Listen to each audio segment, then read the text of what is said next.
Ladies and gentlemen, welcome to Chanel Jasmine, the best novel Chanel for romantic stories. Hai guys, selamat datang di channel Jasmine, channel terbaik untuk menyimak novel-novel romantis. Mohon dukung channel ini dengan subscribe, like dan share video-video yang ada di channel ini. Terima kasih.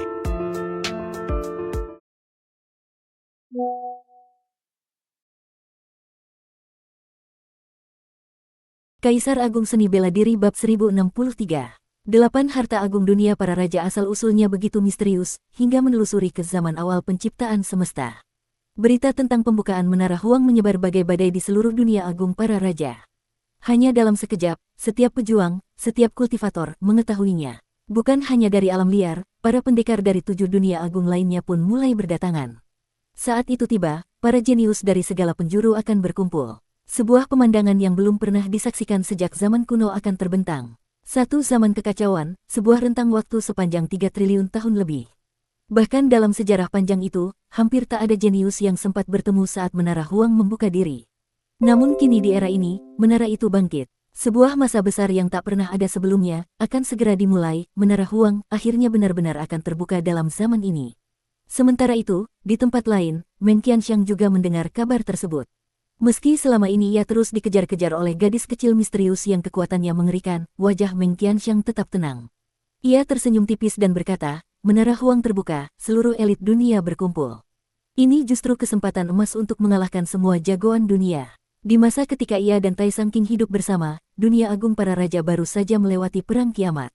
Kekuatan besar tercerai-berai, banyak yang musnah. Namun sekarang, dunia telah memasuki zaman kelahiran para kuat. Jika Meng Qianxiang ingin menguasai jalan reinkarnasi dan menjadi penguasa reinkarnasi, maka langkah pertama adalah mengalahkan seluruh dunia. Di sudut lain dunia, di kota kuno Dahuang, tempat suku arcaik Huang berdiam, gejolak mulai membara.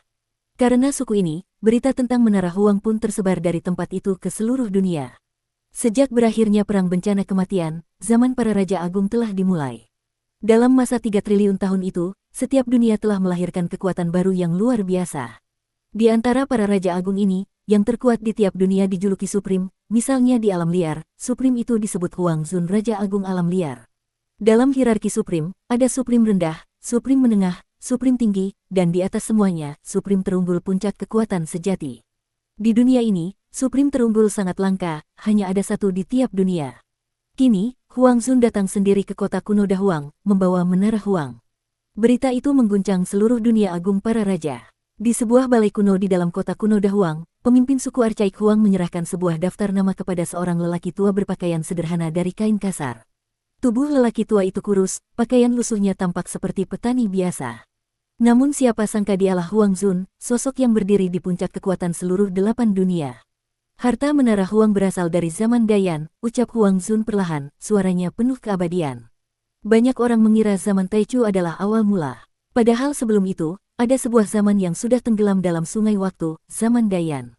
Di masa itu, 3 leluhur suci meninggalkan kitab penempaan senjata, kitab alkimia, kitab formasi, 8 leluhur agung menciptakan 8 harta dunia, lalu membangun dunia agung para raja, dan menstabilkan nasib seluruh semesta. Tapi sebenarnya, mata Huang Zun berkilat, 8 harta dunia berasal dari sesuatu yang lebih kuno, mereka lahir dari inti semesta itu sendiri, mewakili hukum-hukum terdalam bintang dan langit. Setiap zaman kekacauan, Menara Huang membuka diri sekali. Siapa yang berhasil masuk, akan bisa mengintip rahasia dasar semesta. Sejujurnya, bahkan aku sendiri, sangat tergoda. Namun kemudian, Huang Zun menghela napas. Sayangnya, untuk memasuki Menara Huang, hanya mereka yang masih berada di bawah tingkat Dewa Iblis 9 saja yang diizinkan. Suaranya makin berat, 8 dunia, lautan makhluk hidup tak terhitung, tapi Menara Huang hanya menyediakan 1000 tempat. Tatapan Huang Zun menajam. Ia memandang sang pemimpin suku arcaik Huang, berkata, Cuyang, sebarkan berita ini. Biarkan semua jagoan berkumpul di kota kuno Dahuang, bertarung demi 1000 tempat itu. Baik, Cuyang membungkuk hormat. Meski suku arcaik Huang punya darah istimewa, di hadapan Supreme puncak seperti Huang Zun, mereka tetap menunjukkan rasa hormat mutlak. Sebab dalam dunia bela diri, asal-usul sehebat apapun tidak berarti. Hanya kekuatanlah yang berbicara. 1000 tempat, Luo Xiu di lembah pembantai iblis juga menerima berita itu. Meskipun lembah itu tersembunyi di ruang angkasa, dengan jaringan informasinya, berita besar dari kota kuno Dahuang itu tetap sampai ke telinganya. 1000 tempat, sedikit, tapi cukup. Bagaimanapun, aku pasti akan merebut satu kursi di antaranya. Sementara itu, di lembah pembantai iblis, setiap orang berkembang pesat. Tanpa ragu sedikit pun, Luo Xiu segera meninggalkan lembah, bergerak menuju kota kuno Dahuang. Baginya, sebuah kesempatan langka yang hanya datang sekali setiap 3 triliun tahun tidak mungkin dilewatkan. Dalam perjalanan, Luo Xiu melihat banyak sekali jagoan dari segala penjuru, menuju ke arah yang sama. Ada yang dari alam liar, ada yang dari 7 dunia lainnya, masing-masing membawa aura yang mendominasi.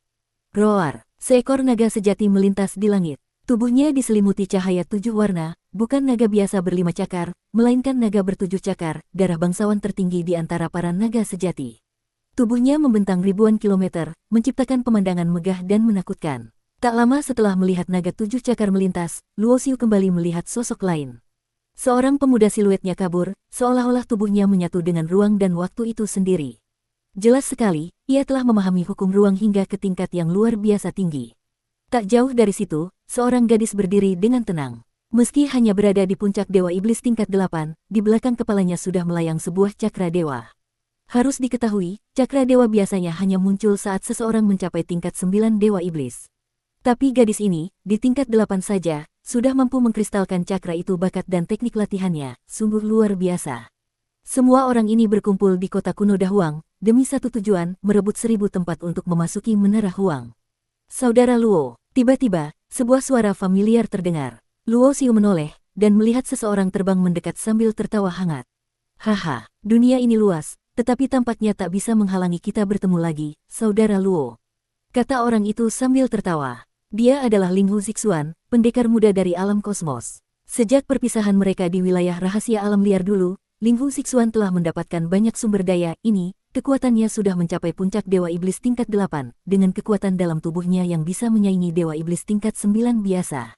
Di tangannya, ia juga memegang pusaka agung, tungku emas Huangtian, sebuah senjata tingkat Kaisar Dewa. Sekali dikerahkan, bahkan Dewa Iblis tingkat 9 pun bisa dihancurkan olehnya. Saudara Ling Hu tidak bersama Nona Kiki? Tanya Luo Xiu dengan senyum tipis. Dulu, di kuil Taisang Tianyong, Ling Hu Zixuan sengaja mengundang Kiki. Luo Xiu sudah sejak itu melihat anak muda ini jelas punya perasaan pada gadis berbakat itu. Mendengar nama Kiki, Ling Hu Zixuan sedikit tersipu, lalu menggaruk kepalanya. Menara Huang akan terbuka. Kiki pasti akan datang juga, katanya. Dari ceritanya, Luo Xiu tahu Kiki kini sudah mencapai tingkat 9 Dewa Iblis. Namun, demi bisa masuk Menara Huang, Kiki dengan tegas dan berani mengorbankan kekuatannya, memotong kembali tingkatannya menjadi puncak tingkat 8. Sikap seberani itu bukan hal yang bisa dilakukan orang biasa. Bahkan Luo Xiu tak bisa tidak merasa kagum dan hormat pada Kiki. Luo Xiu dan Ling Hu Zixuan berjalan berdampingan, masuk ke dalam kota kuno Dahuang.